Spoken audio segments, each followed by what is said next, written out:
What's going on, guys? Jkun Prime here with another Destiny 2 Shadowkeep video, and Shadowkeep is very quickly approaching. It's going to be here in just a couple weeks, and Bungie has released another ViDoc to kind of get us prepared of what to expect once we return to the moon in the game.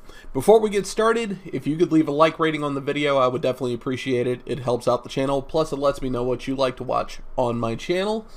And with that being said, let's jump into the ViDoc and see what Bungie has in store for us. We haven't done one of these in a while, and I figured we were about due because I love Destiny. Destiny will always be one of my favorite games, so it only seems appropriate that I continue to cover it. You know what I mean? So let's take a look-see.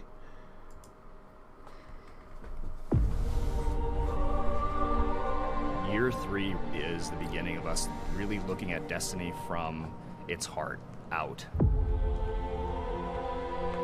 We want to build Destiny for its core fans. We want to make sure that we're building it for the people who love it. I mean, an argument can be made you should have been doing that from the start. With us, rather than us dictating what they're experiencing. Sometimes you feel like the events of the world happen, and sometimes you feel like you make the events of the world happen. That makes me every day go, what's the best version of Destiny we can put in front of players?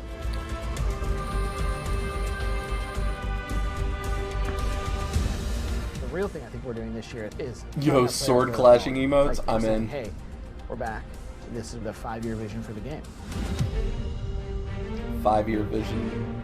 So are we looking at least 2 more years for the game, or are they talking about another 5 years for the game? A lot of what we're doing this year is to set Destiny into a place where Destiny can begin its next major change. What we want to construct is a world where players feel like their actions, whether personal or as an overall global community, are moving the universe forward in some meaningful way. And so the vision for the game is awesome action MMO in a single evolving world that you and your friends can play anywhere.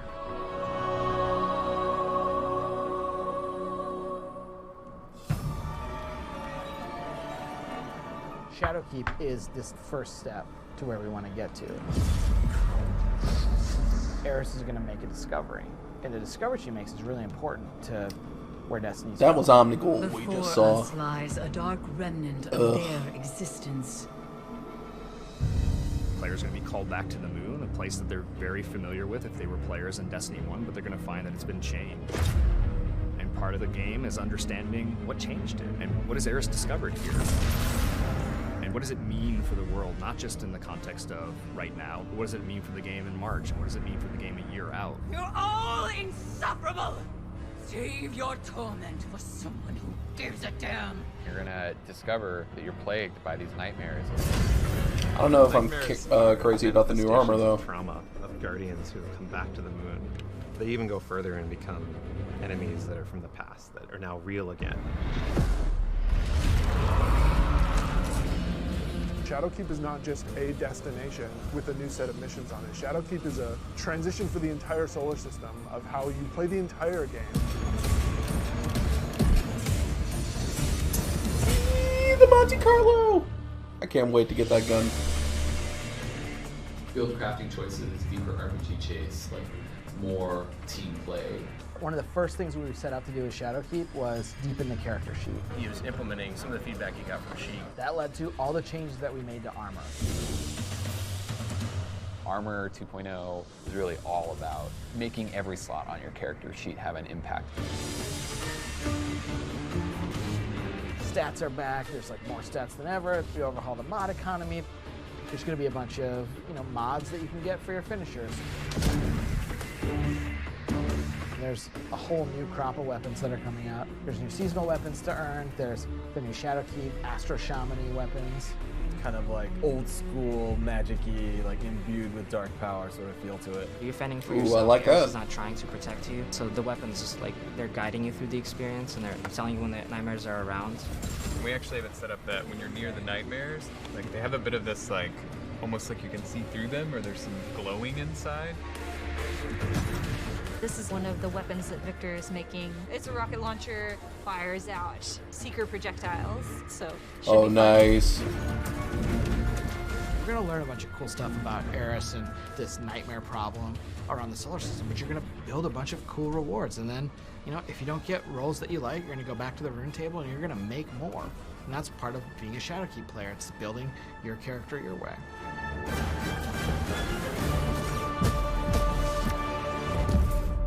Building the character how I want to build it is exactly what I've been wanting. Too many times, like, in Destiny, like, you felt like you were locked into a certain way of playing your character. Have 4 follow-on seasons. And the expansions themselves are like meant to be an anchor that is gonna set that arc in a place. That growth, evolution, change, that's the stuff that manifests in the seasons. So we evolved the season pass. One of the biggest changes from the seasonal model you'll see from the annual pass is that we're focusing a lot more on how the seasons actually connect to one another. We want to make sure we're actually threading a narrative that players can follow starting in Shadowkeep. We're going to start telling one continuous story. You want it to be meaningful. You want to understand, like, why was I sent there? We're actually trying to set up this concept of the season being something that occurs and you want to be there and you want to experience it. The players are moving the world forward.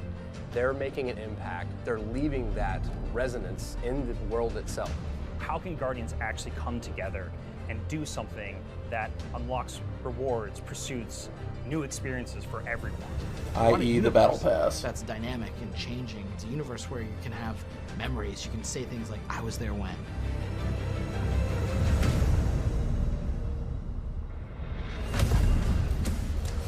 Every season they log into Destiny, there's a new way to play the game. Season rank, the artifact, the bonus power that comes with the artifact, player elected difficulty. These are all systems that are designed to make the game more compelling as a character building game. What we wanted to provide with the artifact was an infinite power grind for the players. The seasonal artifact is going to give you the tools that you need to defeat champions, our new hardest enemies in the new Nightfall modes. We're calling it Nightfall the Ordeal, so the players can choose how hard they want the difficulty to be. The further up you move in difficulty, the more likely you are to get the kind of rewards that you're looking for. The end game now is about powering up your artifact to get more powerful beyond your gear, so you get to the hardest challenges, the hardest level of the Nightfall, or you're trying to hit the hardest raid challenge or the dungeon. The fact that players are going to be able to level up almost infinitely is going to get crazy. Shadowkeep's time frame is deep within the moon. You fight your way down into like the depths of this chasm, and there's all kinds of traps on the way. This is an opportunity for people that want the raid experience in terms of the mystery of the activity, but with Fire Teams 3. Yo, that enemy looks awesome. Looks like a charbroiled Crota. We're thinking a lot about how we lay the foundations for a healthier PvP game. We're really committed starting in year 3 to have a renewed focus all through the year on PvP. That's going to be bringing back Destiny 1 maps. It's going to be bringing elimination into Crucible Labs. We're doing this really cool thing where we have 4 different iterations. Try them out week to week on the new maps and get feedback. We want seasons to be relevant for everyone. We want it to feel like everybody has something new to do. Ooh, that was a like good they're all shot. doing it together. We're here to build something that lives.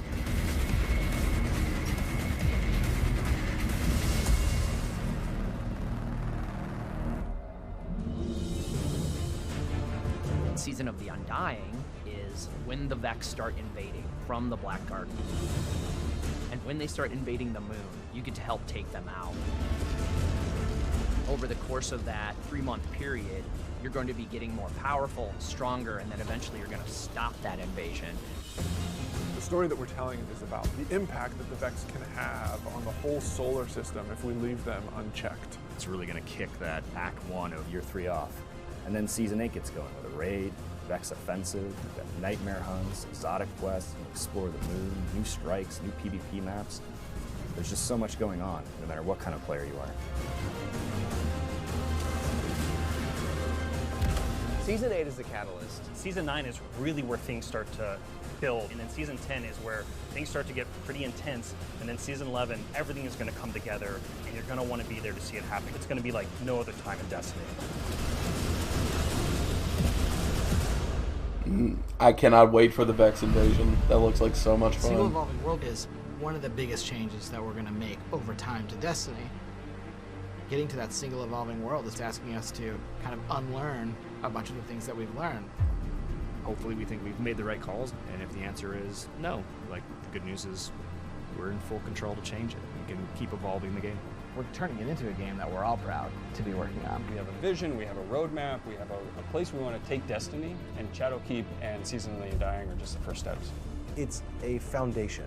This is like the bedrock that we're going to build a lot of other stuff on top of. Forsaken broke a bunch of the bones that we had set, with Destiny 2. What we've been able to do this year is reset them. Are we done? No, not even close. Good.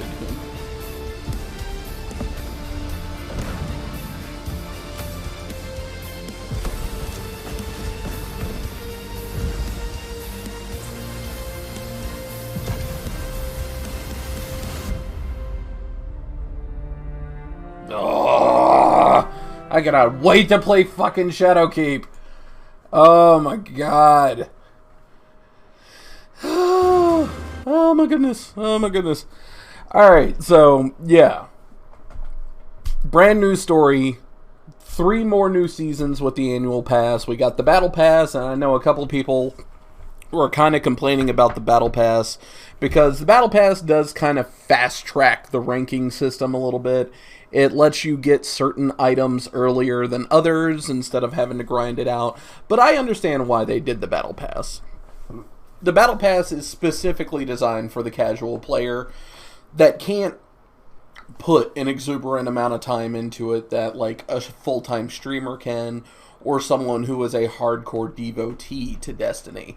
But the fact that Luke Smith right at the end, he was like, "Are we done?" Nope, not even close. And the fact that they are in complete and total control of the content that comes out now, I believe ever since Season of Opulence. Like, Season of Opulence has been fantastic. A very, very good season. The Menagerie didn't really last as long as we hoped because they did kind of nerf the loot rewards shortly into the season. It's still a fun activity to run, and you're guaranteed to get the stuff that you want. And if you don't like the roll that you get on it, then just reload the chalice and do it again. And going back to the moon, that's going to be a lot of fun. The gear looks awesome. Not crazy about the armor, but the new weapons look like a lot of fun. One of my favorite weapons is coming back, the Monte Carlo. Didn't have the greatest exotic perk in the world, but it was just a very fun gun. It was a very fast and a very accurate auto rifle, and you get me on the hook immediately. Fast, accurate, and damaging, and it's an auto rifle, fully automatic rifle. I'm in. So yeah, the Season of the Undying, and I heard apparently like the Season of the Undying is going to kick off with the return to the Black Garden raid, that like something within the raid is going to trigger the Vex beginning to invade the system. And my only question to that is like, well, what if nobody completes the raid day one? Like, what if that doesn't happen? So it'll be interesting to see how they play out the Season of the Undying. They're probably just going to kickstart it no matter what. That like maybe our presence returning to the Black Garden is going to make the Vex go, okay, we've had enough of them and we're gonna go kick your ass type of deal. But the more I see about Shadowkeep, the more excited I get, and it's only like 2 weeks away. Oh, we are very, very excited, people. But that's going to do it for me. Let me know what you think about Destiny 2 Shadowkeep down in the comments below. And if you're new to the channel, please like, share, subscribe. Really helps us out. Thank you again for watching, and I'll catch you guys later.